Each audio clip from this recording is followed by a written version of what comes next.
திருப்பூர் மாவட்டம் தாராபுரத்தில் கடந்த 4 நாட்களாக மழை பெய்து வருகிறது. இதனால் அங்குள்ள ஓட்டு வீடுகள் மற்றும் மண் வீடுகள் ஊறிய நிலையில் இடிந்து விழும் நிலையில் உள்ளது.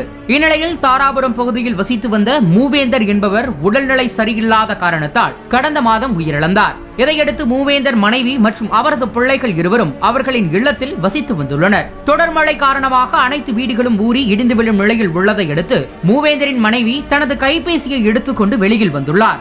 அப்போது அவரது வீட்டின் கிச்சன் சுவர் இடிந்து விழுந்துள்ளது.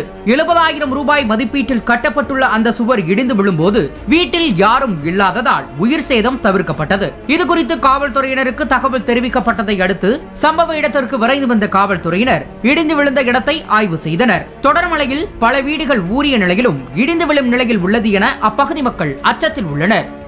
இதுபோன்ற வீடியோக்களை உடனுக்குடன் காண தொடர்ந்து இணைந்திருங்கள் வசந்த் நியூஸுடன்.